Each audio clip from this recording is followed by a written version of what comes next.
Oke, setelah semua tadi yang di atas, tugas kita sekarang apa? Ayo merayakan hidup. Senanglah, bahagialah dalam hidupmu. Ojo kokean sumpek. Tadi rumusnya sudah banyak. Hidup kita kan sesuai yang kita pikirkan. Saat engkau bangun pagi, katanya Markus, pikirkanlah betapa istimewanya kamu masih bisa hidup, masih bisa berpikir, iso ngaji filsafat, bisa sarapan, ngerokok, ngopi, dan masih bisa mencintai. Lalu iya kan, lu istimewa, lu alhamdulillah kamu masih bisa mencintai. Ada orang yang bangun pagi mikir menyerang orang yang dibenci. Kamu masih bisa cinta sama siapa, masih bisa say hello, masih bisa bilang miss you, masih bisa bilang sudah tidur apa belum, masih bisa bilang bersyukurlah. Ya kan? Setiap kali bangun tidur bersyukurlah. Kenapa? Masih diberi kesempatan hidup lagi. Tidak ada jaminan loh begitu kamu tidur terus bisa bangun.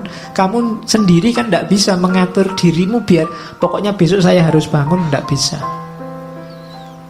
Ternyata bangun atau tidak tergantung dirimu. Maka bersyukurlah.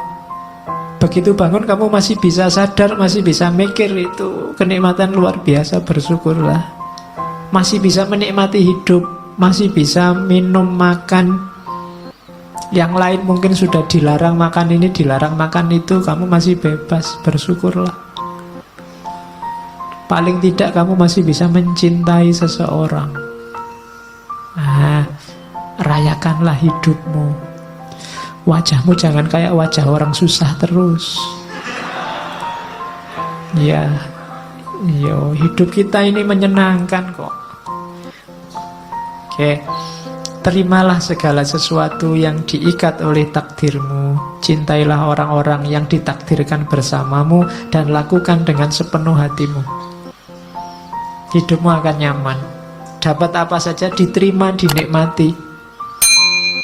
Makan di angkringan, dinikmati, ya enak. Ada yang neraktir di restoran, alhamdulillah, ya lumayan enak. Semuanya enak, mana sih yang tidak enak, apalagi kalau ditraktir. Jadi bersama siapapun dinikmati, tidak usah milih-milih teman. Yo, setiap orang punya karakter, punya gayanya sendiri. Tapi kan ada yang jahat, Pak. Ya jahat, silahkan jahat, tapi kan tidak mengotori jiwamu. Karena kalau kamu pingin, saya pinginnya teman itu baik semua, Pak, sama saya peduli semua, itu mimpi, tidak mungkin. Ya kan, kalau dihitung teman yang peduli sama kamu sama yang cuek, insya Allah lebih banyak yang cuek. Loh, tapi kalau ketemu senyum itu basa-basi. Ya, setiap orang disibukkan nomor satu dengan hidupnya sendiri masing-masing. Jadi rayakanlah hidupmu, jangan terlalu sumpek. Jangan memimpikan apa yang tidak engkau miliki. Namun akuilah anugerah atas apa yang engkau miliki, lalu bersyukurlah sambil mengingat, tulisannya salah itu, sambil mengingat betapa engkau akan sangat memimpikan apa yang kau miliki sekarang kalau engkau tidak memilikinya. Kamu pegang HP, syukurilah. Tidak usah mimpi pegang HP yang lebih mahal dengan kualitas lebih baik. Kamu punyanya HP ini, mikirnya dibalik. Seandainya HP kayak gini saja aku ndak punya, aku mesti mati-matian ingin beli HP yang kayak gini.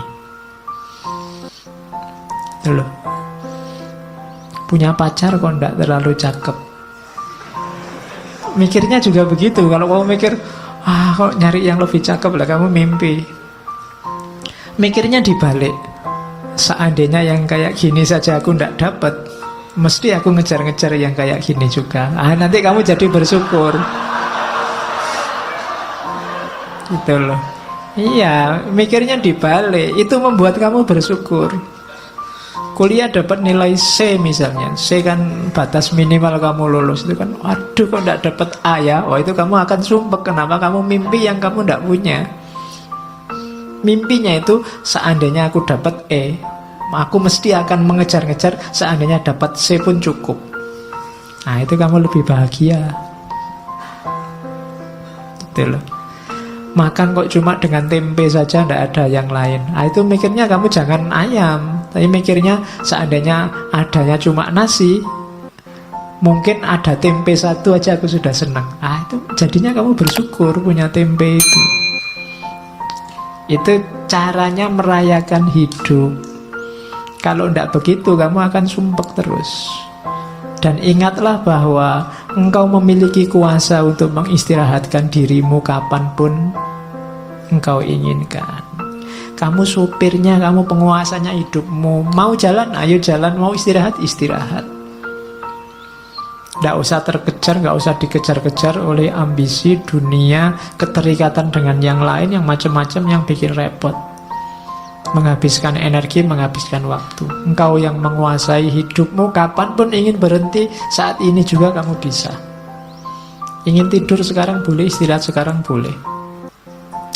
Terus, jangan pernah khawatir tentang masa depan. Apalagi di usia-usia teman-teman ini kan biasanya pikirannya masa depan, besok kawin sama siapa, kerja di mana. Kamu kan khawatir itu. Engkau akan bertemu dengannya kalau memang harus, dengan senjata yang sama yang hari ini menjadi bekalmu menghadapi masa kini. Dulu waktu kamu SMA atau SMP mikir kuliah, wah bisa ndak ya aku kuliah hari pertama kamu takut. Begitu dijalani kan kamu bisa. Besok juga begitu, gak usah khawatir. Bisa ndak ya aku dapat kerja, bisa ndak ya aku kawin, bisa ndak ya punya anak, iso.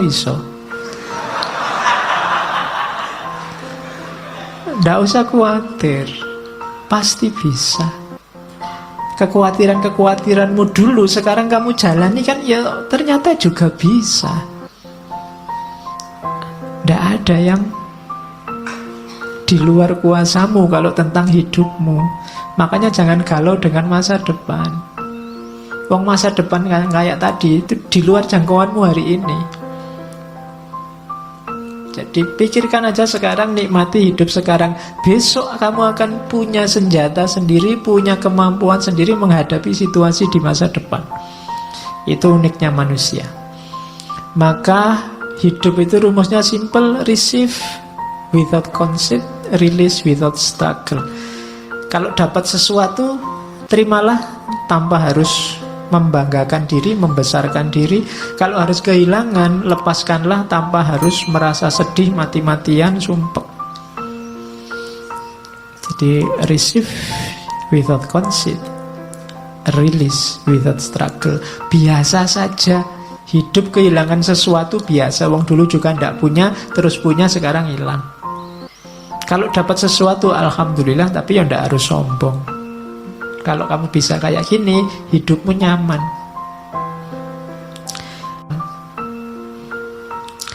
Ini saya ambil agak panjang, nanti kamu baca lagi ya. Kalau pagi hari engkau bangun, biar cara mikirnya positif. Kamu kan biasanya masalahmu itu kan berhubungan dengan orang lain. Katanya Markus, pagi hari engkau bangun, bilanglah pada dirimu, orang-orang yang berhubungan denganku hari ini, ada yang usil, tidak sopan, arogan, curang, iri hati, dengki. Mereka seperti itu karena mereka belum bisa membedakan yang baik dan buruk. Sementara aku telah mengerti indahnya kebajikan, kotornya kejahatan, dan tahu bahwa para pendosa tersebut memiliki sifat sepertiku. Bukan sama dalam hal darah dan kelahiran, namun sama-sama memiliki akal dan unsur ketuhanan. Tidak seorang pun dari mereka dapat menyakitiku, tidak seorang pun dapat membuatku kotor. Aku pun tidak pantas marah pada mereka atau membenci mereka. Kami dilahirkan untuk bekerja sama seperti kaki, tangan, dan mata, sebagaimana dua baris gigi atas dan bawah. Saling menghalangi itu tidak alami. Demikian pula saling marah dan saling membelakangi. Itu nanti hidupmu nyaman. Akan akan ketemu orang yang bikin kamu mangkel, bikin kamu jengkel, bikin kamu benci, pasti. Tapi ingatlah bahwa mungkin kejelekan yang mereka lakukan itu karena mereka tidak sadar. Sementara kamu sekarang sadar. Dan diingat juga bahwa orang lain itu punya kualifikasi sama persis kayak dirimu, yang tidak pantas untuk kamu benci. Dan jangan takut, mereka tidak akan bisa membuatmu kotor kalau kamu sendiri tidak mengotori jiwamu. Nah, ini nanti kamu jadi mantap. Kalau ini nanti panjang kamu baca lagi. Kalau kamu pagi hari bangun kok males, kamu baca ini. Saat fajar terbit, saat engkau malas bangun, katakan pada dirimu, aku harus bekerja sebagai manusia. Aku harus menawar apa lagi untuk bekerja, sebagaimana tugas kelahiranku. Ayo bangunkan maunya itu, kerjalah. Tanyakan pada dirimu, kalau masih nggak mau bangun, apakah tujuanku diciptakan itu untuk ini, meringkuk di bawah selimut dan mereguk kehangatan? Nah, terus kan kamu tetap bisa jawab, tapi kan nikmat. Namun betapa nikmat seperti ini. Ditanya lagi sama Markus, jadi engkau lahir untuk mencari kenikmatan, bukan untuk bertindak dan mencari pengalaman. Tidakkah engkau lihat tanaman, burung, semut, laba-laba, lebah, semua menjalankan tugasnya, membuat harmoni dunia terjaga sekuat mereka bisa. Mengapa engkau tidak segera menjalankan tuntutan alamiahmu? Terus kamu jawab lagi, tapi kan bukankah orang itu harus istirahat, ada tidurnya juga? Jawabnya Markus, setuju. Namun alam memberi batas untuk itu, sebagaimana dengan makan dan minum. Dan engkau telah melampaui batas. Ini sudah jam 9. Ya. Ya. Ndak ono jam 9. Engkau telah berlebih dalam istirahat, namun kurang dalam bekerja. Engkau tidak cukup mencintai dirimu. Engkau tidak mencintai sifat alamimu dan tugasmu. Orang yang mencintai tugasnya, mengabdikan diri dan menjalankannya, bahkan kadang sampai lupa makan dan mandi. Sementara kamu lupa tugasmu gara-gara tidur.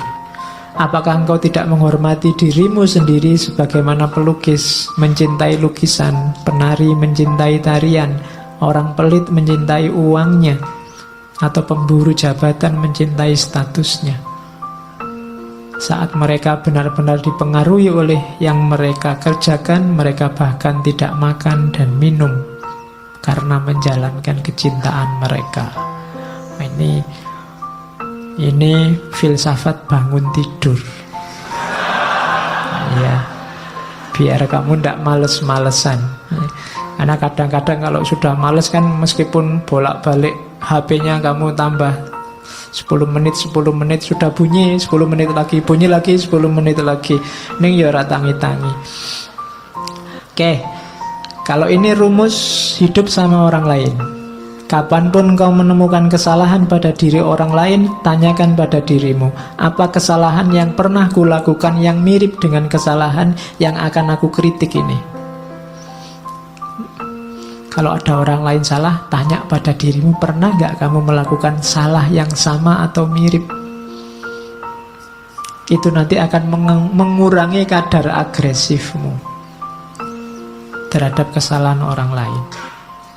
Saya ingin balas dendam, Pak. Ada orang menyalahi saya. Katanya Markus, balas dendam terbaik adalah dengan tidak menjadi seperti musuhmu. Balaslah musuh yang mencaci makimu dengan tidak mencaci maki. Itu balas dendam terbaik. Balaslah musuh yang menyakitimu dengan tidak menyakitinya. Manusia ada dengan saling membutuhkan kepada sesama, kamu akui atau tidak. Kamu harus hidup bareng orang lain, mau atau tidak. Maka kalau kamu tidak mampu mengajari mereka, belajarlah untuk tahan hidup bersama mereka. Sudah kamu nasihati kok tidak pulih-pulih jadi baik, ya gimana lagi? Sekarang kamu latih dirimu untuk kuat bareng mereka. Misalnya kamu punya teman sak kos-kosan berdua, kok ya males mandi, sudah kamu nasehatin tetap males mandi. Solusinya apa? Kamu latihanlah untuk bisa tahan dekat orang yang males mandi. Jadi rumusnya simple. Jadi kalau kamu tidak tahan terus, sementara dia tidak berubah-berubah, kamu akan hidupmu tersiksa terus. Loh Pak, kok dia tidak berubah-berubah? Kamu tidak menguasai perubahan dia. Yang bisa kamu kuasai kan perubahan dirimu. Lebih gampang melatih dirimu untuk tahan bersama dia dibandingkan kamu mengubah dia. Ya doakan saja dia bisa berubah. Tapi kalau tidak, kamu kuat hidup bersamanya. Kemudian lagi, lakukan apapun yang kamu inginkan. Bahkan jika engkau memecah belah dirimu, sebagian besar orang akan melakukan hal yang sama seperti sebelumnya. Ini maksudnya, kamu jangan terlalu pusing dengan kelakuan orang lain, tindakan orang lain. Kayak tadi, wah orang Indonesia ini kok tambah tidak toleran orang ini. Kamu kan sumpek sendiri. Sudahlah, kamu lakukan yang menurutmu baik.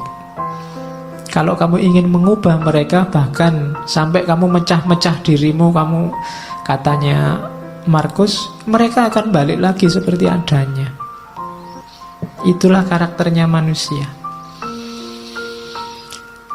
Terus merasa sayang pada orang lain meskipun mereka melakukan banyak kesalahan adalah sifat uniknya manusia. Engkau dapat melakukannya. Cukup dengan mengakui bahwa mereka juga manusia. Mereka melakukan itu karena tidak sadar, berlawanan dengan kata hati mereka. Dan kita semua akhirnya akan sama-sama mati tidak lama lagi. Kita ini hidup bareng-bareng. Ada orang yang salah, ada orang yang bisa diingatkan, ada orang yang tidak bisa diingatkan. Pada akhirnya sebentar lagi semuanya mati. Maka kamu tidak usah terlalu sibuk, terlalu bingung dengan itu. Tidak masalah. Ingatlah, mereka tidak benar-benar menyakitimu, dan mereka tidak melenyapkan atau mengubahmu, melenyapkan kemampuanmu untuk milih. Hidupmu tetap bebas tanpa harus terikat oleh mereka, meskipun kamu hidup bersama mereka. If any man despise me, kalau ada orang menjahatiku, itu urusannya dia. Urusanku adalah tidak melakukan atau mengatakan sesuatu yang layak dicela. Jadi kalau ada orang jahat padamu, kalau ada orang menyakitimu, itu sebenarnya tidak ada urusan denganmu, urusannya dia. Pak, nanti kalau saya dibohongi orang, bohong itu urusannya dia. Urusanmu adalah jangan melakukan tindakan tercela, itu aja.